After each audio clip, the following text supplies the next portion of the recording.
Olá! Como é que vocês estão? Tudo bem? Eu sou a doutora Lilian Pinheiro, está comigo aqui doutor Rodolfo Mello, doutora Leriane Galuzzi, e nós estávamos batendo um papo sobre o que já está sendo chamado de a segunda onda de adequação da LGPD, da Lei Geral de Proteção de Dados. E nós resolvemos então gravar um vídeo para falar um pouco mais sobre isso, explicar para vocês, né, principalmente para as empresas que ainda estão um pouco perdidas com relação às suas obrigações frente à LGPD, do que é essa segunda onda, né? Então, a segunda onda, né, que nós descobrimos através do quê? Através desses contatos que nós estamos recebendo das empresas, é o quê? Foi uma adequação ou uma implementação, né, das medidas com relação à Lei Geral de Proteção de Dados que não deram certo. Então, já houve uma primeira tentativa de implementar, só que ela não deu certo. E aí a gente começa a descobrir quais foram as causas, né? Por que elas não deram certo. Então, a gente resolveu gravar 3 vídeos para que eles não ficassem tão longos. Esse é o primeiro deles, né? Então, a gente vai falar nesses 3 vídeos o que é a segunda onda de implementação da LGPD, quais são as causas, né? E o que fazer, né, para resolver esse problema. Então, eu vou passar um pouco a bola para o Dr. Rodolfo Mello para explicar melhor para a gente o que é isso. Olá.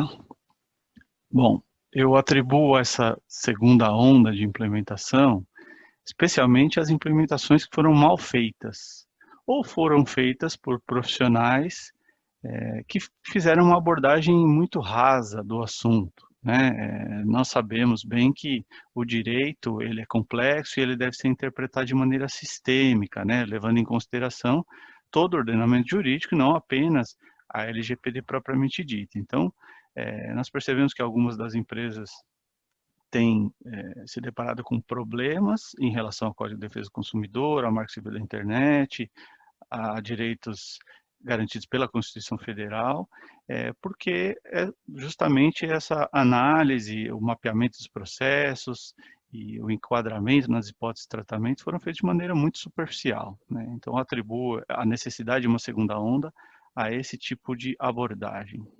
A gente percebe que os efeitos dessa adequação, digamos assim, rasa ou mal feita,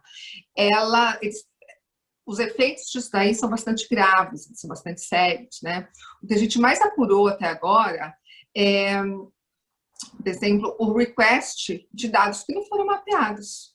A empresa fez a adequação, mas deixou de fora alguns dados, porque não sabia que era dado pessoal, porque não lembrou que tratava aquela informação, e deixou de lado dado que não foi mapeado. Então, agora ela recebe um request de um titular que ela não tem como atender aquela solicitação porque não mapeou esse dado. Então, esse, acredito que é um dos efeitos mais graves de uma adequação mal feita.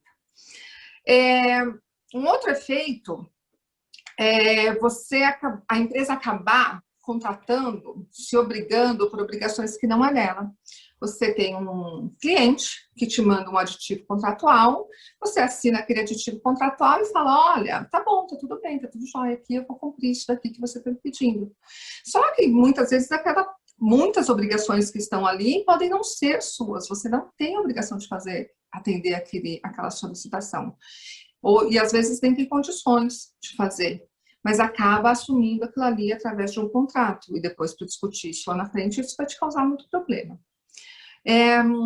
Mais efeitos, um efeito gravíssimo, né, que a gente vê, da multa.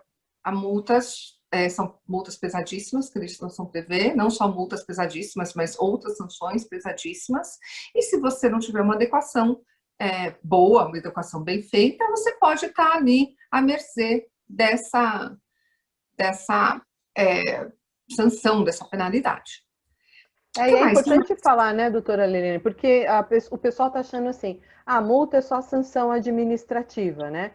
Mas a gente já está vendo aí manifestações de como, por exemplo, do PROCON, da Senacom, até manifestação do próprio Ministério Público, né? O Ministério Público do Distrito Federal é um dos mais atuantes, no sentido de estar cobrando as empresas com relação a essa transparência sobre os cadastros, com relação à transparência dos contratos, até de relação de consumidor, relação entre consumidor e empresa, relação entre ex-colaborador e empresa, né? Então, é outro ponto que também eu acho que as empresas ainda não se deram conta, de que a gente não está falando só de multa administrativa, porque eventualmente a NPD ainda não está multando, mas o que já acontece, né? E aí eu ia falar com o Dr. Rodolfo, porque a doutora Leriane falou, né, que às vezes você se obriga contratualmente. O Dr. Rodolfo estava comentando da parte técnica, né? Às vezes você se obriga a dar algum tipo de segurança da informação ou privacidade de dados que você não tem capacidade, né, Dr. Rodolfo? Exatamente. Alguns clientes têm apresentado aos seus fornecedores aditivos contratuais com cláusulas, como por exemplo, onde esse fornecedor se obriga a aplicar uma criptografia ou qualquer outra solução técnica, e esse fornecedor acaba assinando esse termo aditivo sem se dar conta de que ele não tem capacidade técnica de aplicar essa criptografia, por exemplo, ou se aplicar, isso vai inviabilizar a sua operação. Então, eu acho que é um bom exemplo de um caso desse item citado pela doutora Leriane. Perfeito. Então, aqui a gente já entendeu um pouquinho, então, o que é essa segunda onda, né, com relação à LGPD, o que é a segunda onda da LGPD, que foi o quê? Os processos, né, as adequações mal feitas, muitas vezes por profissionais não capacitados. Então, a gente falou o que isso está gerando e da onde que as empresas estão descobrindo, né, no momento que recebem uma requisição, no momento que recebe até uma notificação extrajudicial ou até judicial. Mas agora a gente vai falar um pouquinho das causas. Então agora a gente vai para o próximo vídeo. Então, se você gostou desse conteúdo, então a gente vai pedir para você compartilhar, principalmente para que mais pessoas e mais empresas possam ter acesso e conhecimento desse tipo de informação que é muito importante. Então, no próximo vídeo a gente vai falar um pouquinho sobre as causas disso. Até mais, então.